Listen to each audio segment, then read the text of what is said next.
बड़ी खबर इस वक्त आ रही है। एसआईटी की टीम प्रयागराज के उस मेडिकल कॉलेज पहुंची जहां अतीक अहमद और अशरफ हत्याकांड को अंजाम दिया गया था और वहां पर हत्याकांड का रिक्रिएशन किया गया, जिसके जरिए ये जानने की कोशिश की गई कि 15 अप्रैल की उस रात को क्या हुआ था। इसके लिए दो लोगों को नकली अतीक अहमद और अशरफ बनाया गया, जो वारदात वाली रात की तरह पुलिस की गाड़ी से उतरे और पुलिस की सुरक्षा में अस्पताल के अंदर दाखिल हुए।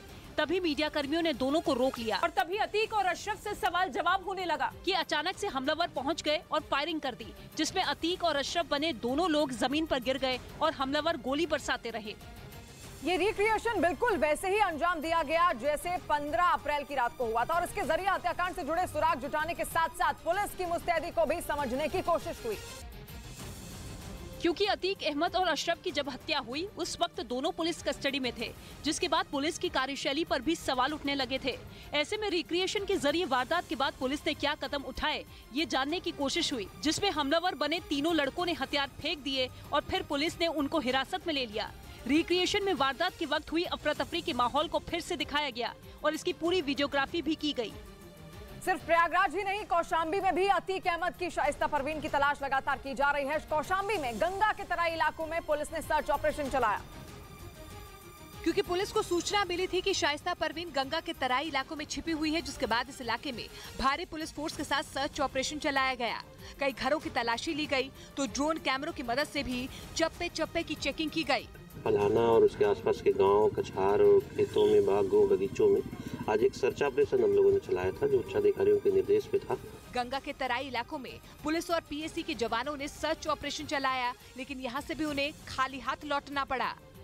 अतीक अहमद की पत्नी शाइस्ता परवीन फरार चल रही है, लेकिन खबर है कि शाइस्ता परवीन को गुड्डू मुस्लिम ही बचा रहा है। क्योंकि अगर शाइस्ता परवीन ने पुलिस के सामने सरेंडर कर दिया तो गुड्डू मुस्लिम का बचना नामुमकिन हो जाएगा। इसी वजह से ये आशंका जताई जा रही है कि गुड्डू मुस्लिम शाइस्ता परवीन को सरेंडर करने नहीं दे रहा। शाइस्ता को पुलिस से बचाने के लिए वो साय की तरह उसके साथ चल रहा है। आशंका ये भी जताई जा रही है कि शाइस्ता गुड्डू मुस्लिम के दबाव की वजह से ही सरेंडर नहीं कर पा रही है। इससे पहले ये भी खबर आई थी कि अतीक और अशरफ की हत्या के पीछे गुड्डू मुस्लिम भी हो सकता है। यूपी के प्रयागराज में अतीक और अशरफ के जुल्म का शिकार एक और शख्स सामने आया, जिसका आरोप है कि इन दोनों के कहने पर 2005 में उसके चाचा की हत्या कर दी गई थी और आरोप है कि अतीक और अशरफ के गुर्गों ने इस वारदात को अंजाम दिया था। और ये पूरा मामला 2005 में रेलवे से जुड़ा एक टेंडर लेने पर शुरू हुआ था। सामने आए शख्स के मुताबिक उनके चाचा ने जैसे ही रेलवे का ये टेंडर लिया, अतीक और अशरफ भड़क गए। उन्होंने उसके चाचा को सबक सिखाने का आदेश दे दिया था। अशरफ जो है वो बोले थे कि हाथ पैर तोड़ के उसको लाके रेलवे गेट पे फेंक दो। आरोप है कि उसके चाचा की हत्या के मामले में कोर्ट में गवाही देने पर उसे भी कई बार धमकाया गया। पीड़ित के मुताबिक अतीक और अशरफ नहीं चाहते थे कि किसी को भी रेलवे का कोई भी टेंडर मिले। एक और ब्रेकिंग न्यूज आ रही है। अतीक अहमद और अशरफ हत्याकांड में शामिल हमलावर लवलेश तिवारी के 3 दोस्तों पर एसआईटी ने शिकंजा कसा है। हमलावर लवलेश के 3 दोस्तों को बांदा से हिरासत में लिया गया है और इधर अतीक अहमद की पत्नी शाइस्ता परवीन की संपत्ति जब्त करने की तैयारी शुरू हो गई है। जांच के दौरान यूपी एसटीएफ को जानकारी मिली कि शाइस्ता अरबों रुपए का कारोबार चला रही थी, जो प्रयागराज से दिल्ली एनसीआर तक फैला है। बताया गया कि अतीक अहमद के जेल जाने के बाद शाइस्ता परवीन ही उसके कारोबार की कमान संभाल रही थी। इस बीच यूपी एसटीएफ को शाइस्ता के रियल एस्टेट के कारोबार का भी पता चला। दावा किया गया कि गुरुग्राम में उसके भाई फारूक और जैकी के नाम पर 4 कंपनियां हैं, जो शाइस्ता परवीन की देखरेख में ही चलाई जा रही थी। वहीं सूत्रों के मुताबिक यूपी एसटीएफ इन संपत्तियों को जब्त करने की तैयारी में जुट गई है। एक तरफ पुलिस अतीक की पत्नी शाइस्ता परवीन की तलाश कर रही है तो दूसरी तरफ मुख्तार अंसारी की पत्नी अफशा अंसारी पर भी शिकंजा कसता जा रहा है। गाजीपुर पुलिस ने अफशा अंसारी पर इनाम की राशि बढ़ा दी है। पहले उस पर 25,000 का इनाम था, लेकिन अब उस पर 50,000 का इनाम घोषित कर दिया गया है। अफशा अंसारी पर होटल लैंड डील के अलावा नंदगंज में सरकारी जमीन पर कब्जा करने का आरोप है और पुलिस रिकॉर्ड में उसका नाम IS 191 गैंग की सदस्य के रूप में दर्ज किया गया है। अफशा अंसारी काफी समय से फरार चल रही हैं। उस पर गाजीपुर के साथ मऊ और लखनऊ में भी कई आपराधिक मामले दर्ज हैं।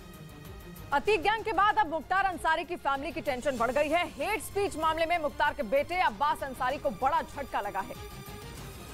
इस मामले में अब्बास अंसारी की जमानत अर्जी खारिज कर दी गई है, यानी साफ है कि आने वाले दिनों में उनकी मुश्किलें बढ़ सकती हैं।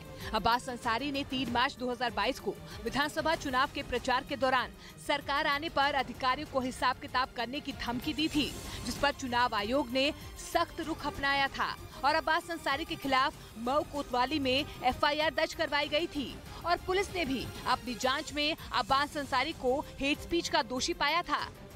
इधर खुफिया एजेंसी के सूत्रों के हवाले से खबर है कि अतीक और अशरफ हत्याकांड के जरिए आतंकी बड़ी साजिश रचने की फिराक में है। खबर है कि आतंकी संगठन ISIS ने भारत में नफरत फैलाने का प्लान तैयार किया है, जिसके तहत वो अतीक और उसके भाई अशरफ की हत्या के जरिए मुस्लिम समुदाय के लड़कों को बरगलाना चाहते हैं।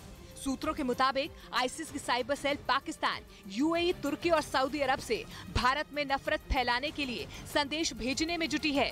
खबर है कि इस हत्याकांड के बाद कई सोशल मीडिया अकाउंट के जरिए ये साजिश रची जा रही है ताकि युवाओं में अतीक और अशरफ के लिए हमदर्दी जगाकर उन्हें भड़काया जा सके। हालांकि इस खबर के सामने आने के बाद सुरक्षा एजेंसियों ने भी कमर कस ली है। उनकी पैनी नजर इस तरह के संदेशों पर है ताकि उन्हें फैलने से पहले ही रोका जा सके।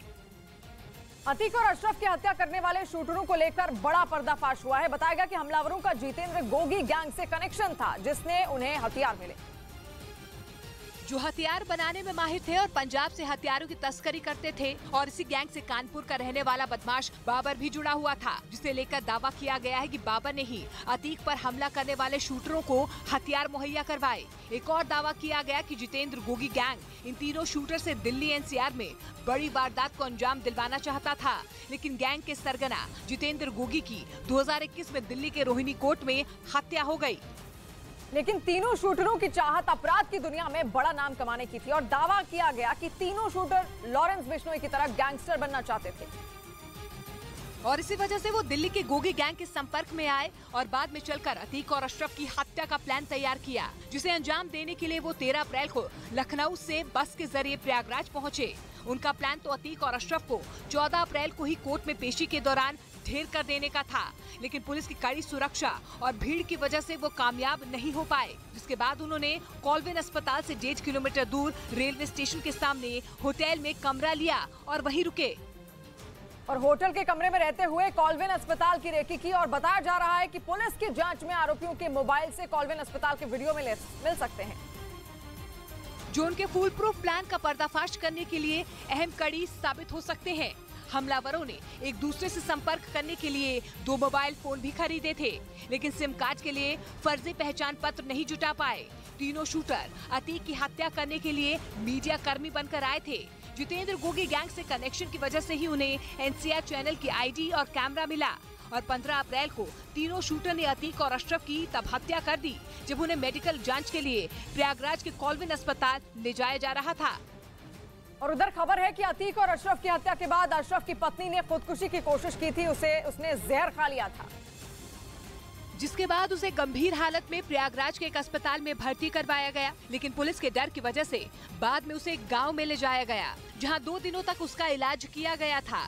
15 अप्रैल को रात करीब 10:30 बजे अतीक और अशरफ को गोलियों से छलनी कर दिया गया था और दावा किया जा रहा है कि जैसे ही हत्या की खबर अशरफ की पत्नी जैनब रूबी को लगी, उसने खुदकुशी करने के लिए जहर खा लिया था।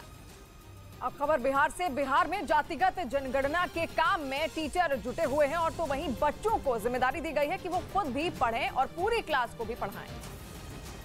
और ये तस्वीर बिहार के सिर्फ एक जिले की नहीं है, बल्कि रोहतास और सासाराम में भी स्कूल में पढ़ने वाले छात्रों को जिम्मेदारी दी गई है कि वो अपने जूनियर को पढ़ाएं। क्योंकि स्कूल के टीचर को बिहार सरकार ने जातिगत गणना के काम में लगा दिया, जो सुबह ही निकल जाते हैं और बच्चों की पढ़ाई बच्चों के भरोसे रह जाती है। जब तक हम लोग को सर नहीं याद रखते तब तक हम लोग को मिला है पढ़ाने के लिए। और इसी काम में बिहार के सरकारी स्कूल के बच्चे जुटे हुए हैं, जिनको 15 मई तक खुद भी पढ़ना होगा और पूरी क्लास भी संभालनी होगी, क्योंकि जातिगत गणना का दूसरा चरण 15 अप्रैल से 15 मई तक चलना है। और जिन टीचरों की ड्यूटी इस काम में लगी है, वो कभी भी स्कूल आकर सिर्फ अपनी अटेंडेंस लगा सकते हैं। टीचर लोग चले गए हैं, इसी के चलते सीनियर बच्चों को जूनियर क्लास में पढ़ाने के लिए, यानी इन बच्चों के हाथ में ये स्कूल की कमान है और ये हालात पूरे 1 महीने रहने वाले हैं। जबकि बिहार में शिक्षा व्यवस्था की हालत बहुत बुरी है, फिर भी उसे सुधारने की जगह जातिगत गणना में टीचर की ड्यूटी लगा दी गई।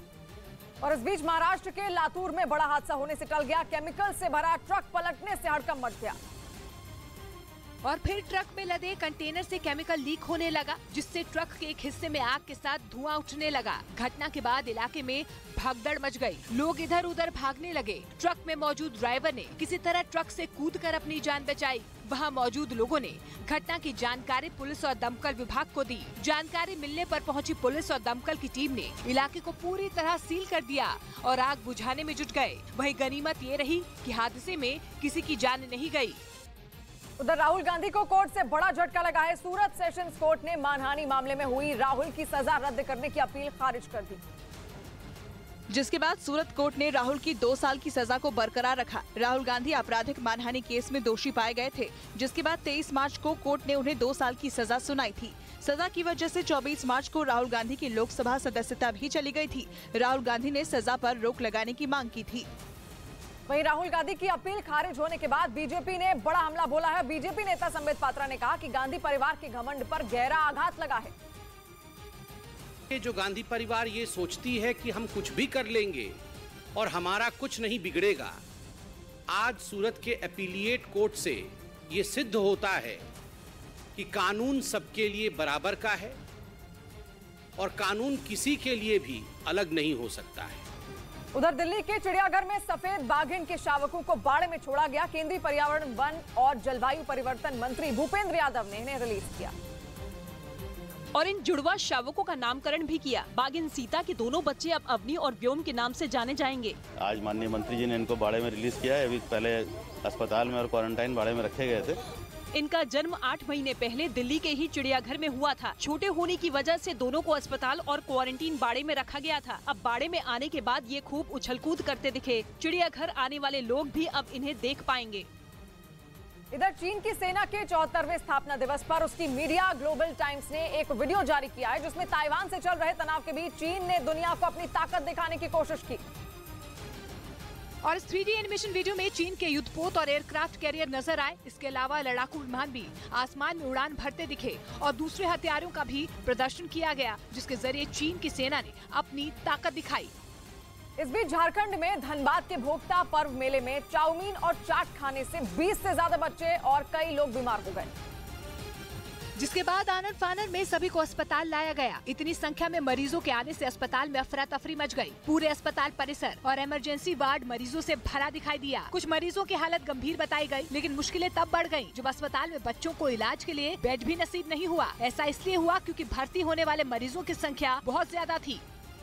इस बीच दक्षिण अफ्रीका से आए चीतों की छोटे बाड़ू में क्वारंटीन अवधि पूरी हो गई है, जिसके बाद सभी 12 चीतों को बड़े बाड़ू में छोड़ा गया और इन्हें वन्य जीव विशेषज्ञों की निगरानी में रिलीज किया गया। ये 12 चीते 2 महीने से 8 छोटे बाड़ों में रह रहे थे। 17 अप्रैल को 3 चीते और 18 अप्रैल को 9 चीते बड़े बाड़े में छोड़े गए। अब बड़े बाड़े में 4 शावकों समेत 19 चीते हैं, जबकि 4 खुले जंगल में हैं। कूनो नेशनल पार्क के खुले जंगल में छोड़े गए 4 चीतों में से ओबान माधव नेशनल पार्क में हैं, जबकि माता चीता आशा के भी कूनो से बाहर जाने की चर्चा है। उधर भोपाल में भयंकर गर्मी से इंसान के साथ साथ जानवर भी परेशान दिखे, इसलिए चिड़ियाघरों में जानवरों के लिए कूलर की व्यवस्था की गई, ताकि बढ़ते तापमान से जानवरों को किसी भी तरह की दिक्कत न हो। सभी जानवर के लिए एक कूलर लगा हुआ है। वहीं बढ़ते तापमान के बीच जानवर अपने बाड़े में ही रहे, जिससे पूरा जू सुनसान नजर आया। इधर बिहार के जमुई में भयंकर गर्मी की वजह से धारा 144 लगा दी गई और स्कूल के समय को भी बदल दिया गया। प्रशासन ने एक आदेश जारी किया, जिसके मुताबिक सुबह 10 बजे के बाद स्कूल में पढ़ाई न कराई जाए। शैक्षणिक कार्य पर प्रतिबंध लगा दिया गया है। 10 बजे के बाद कोई नहीं कर सकता है। तपती धूप और धारा 144 लागू होने की वजह से लोग अपने घरों में ही रहे। वहीं अप्रैल में ही गर्मी अपने रिकॉर्ड तोड़ रही है और उत्तर भारत को छोड़कर कई राज्यों में गर्मी को लेकर चेतावनी जारी कर दी गई है और कहा गया है कि सुबह 11 बजे से लेकर दोपहर 3 बजे के बीच घरों से ना निकले। गुजरात के अहमदाबाद में गर्मी का असर जानवरों पर भी देखने को मिला, जहां ज्यादातर जानवर अपने अपने बाड़े में ही बंद रहे। जहां चिड़ियाघर में जानवरों को गर्मी से बचाने के लिए कूलर की व्यवस्था की गई। वहीं ओडिशा के मयूरभंज, केंदुझरगढ़, झारसुगुड़ा, सुंदरगढ़, संबलपुर में गर्मी को लेकर चेतावनी जारी की गई है। 20 तारीख के बाद ये तापमान में सामान्य गिरावट देखने का संभावना है, जिसके बाद कुछ राहत मिलने की उम्मीद है। इधर मैदानी इलाकों में भीषण गर्मी है तो गंगोत्री धाम में भारी बर्फबारी हो गई, जिससे हर तरफ बर्फ की मोटी चादर बिछ गई और मंदिर परिसर भी बर्फ से ढक गया। और बर्फ से गुलजार गंगोत्री धाम की खूबसूरती कई गुना बढ़ गई। मंदिर परिसर, रास्ते, पेड़ और घर सफेद चादर ओढ़े नजर आए। बर्फबारी से सैलानियों के चेहरे खिल उठे। पहाड़ों का मौसम बेहद खुशनुमा हो गया। हालांकि भारी बर्फबारी की वजह से जनजीवन अस्त व्यस्त हो गया। कई रास्ते बाधित हो गए। सैलानियों समेत इलाके के लोगों को परेशानी का सामना करना पड़ा। कई जगह सैलानियों के फंसे होने की खबर भी सामने आई।